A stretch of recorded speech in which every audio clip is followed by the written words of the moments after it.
Thank you for joining me today at A Touch of Blue Studio with Drawing with Grandma. Welcome back. We're going to continue some sketchbook studies focusing on a circle into a spherical form. So by using pencil techniques and the value range, we can figure out where the light source is coming when it hits an object and create the illusion of actual three-dimensional form out of basic shapes. So we created this sketchbook page by using the circle, showing where the light source is coming from, and then creating that illusion. So on the top right corner, you see the value range of dark to light variations that you can get with your pencil or with other art tools. And it is a value structure that we want to integrate into our drawings to create the illusion of light and shadow.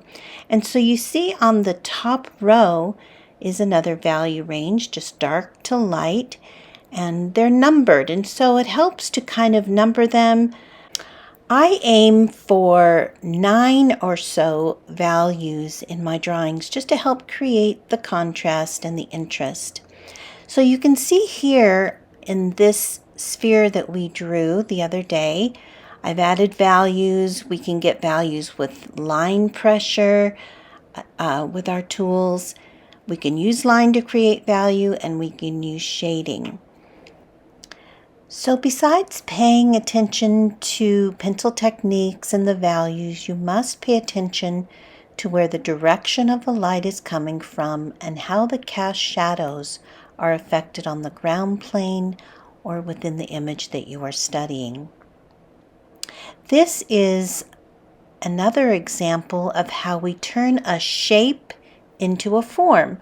So we have the outline shape of this drop, and then we create a form or the illusion of three-dimensionality by using shading and a little cast shadow down below as it's falling just helps with the illusion.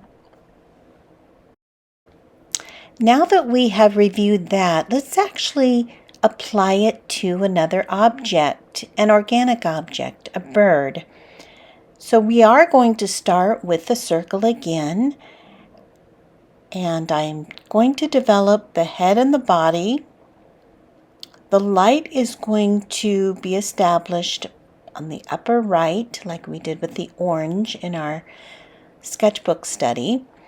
And so I'm going to subtly create the illusion of form out of the shape by emphasizing that the light is hitting the top right, and then there's darker value underneath, and that will create an illusion of roundness and to give it more three-dimensional qualities rather than just an outline of a shape.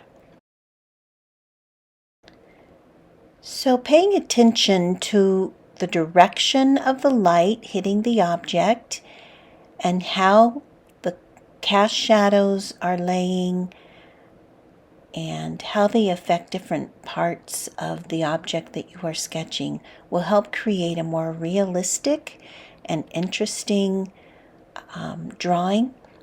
And adding contrast and important pencil techniques and other elements, even just your interesting drawing strokes, will help to make it a more admirable drawing and interesting to the viewer. So I'm going to clean this up, and we are going to develop the details now that we have the circular forms there. And I'll break into the circle to create the unique shape of this bird. But I love to start with circles and ovals and triangles and those things that help me to establish the dominant shapes that we see in both organic and geometric shapes that are in our world and in nature. So it is a helpful drawing tool to apply those basic shapes first. So now I'm breaking out of that large circle. I'm building the drawing. I'm using shading a little bit here and there at first to just kind of help establish the value pattern of the drawing and to help it be accurate. Shadows are actually helpful in establishing accurate layouts in your drawing. So if you get the shadow shapes correct, you're most likely going to get the rest of the drawing pretty accurate. So use it. Don't just do your outlining. Establishing values and shadow shapes early on, even if they're just soft and not the wide range of dark to light yet, it does help to get a more accurate composition laid out first. So I'm going to develop this head, the dark to light variations in the beak. I'm going to leave the top right head a little bit lighter, and then I'm going to, of course, make the shadows on the lower left a little more dominant to help create that illusion of form. I don't need to overdo unless there's an especially dominant, contrasted appearance to this bird. But he's in sunlight, so it's going to be softer and more natural. But I am going to emphasize it, the dark contrast between the light and the dark, in order just to make it more interesting and to help with that three-dimensional spatial quality that we're after. But I also want to enjoy just nice pencil techniques, again, that we've done a lot with our sketchbook studies, to just create nice line work and interesting patterns that are unique to the object that we are drawing.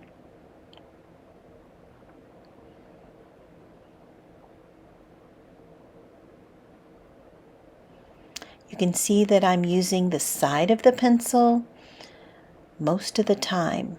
I don't want sharp points and I don't want to dig into my paper.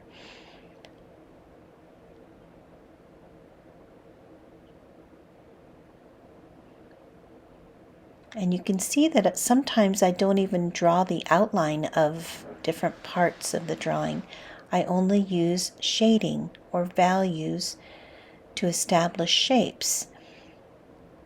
Because in nature, we don't actually see outlines on different objects. What we see is two objects against one another or overlapping, and there's an illusion of a line, but not actual lines. It's dark and light against one another, shape against shape, shape over shape.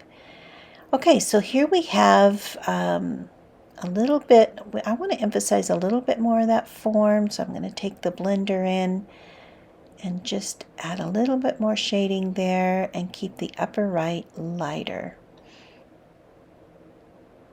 Under that tail needs to be darker. The left side of this little branch needs to be darker. So here we go. Here's our study of this bird, and hopefully we've captured a little bit of the three-dimensional quality that we're after. Thank you for joining me today at A Touch of Blue Studio with Drawing with Grandma.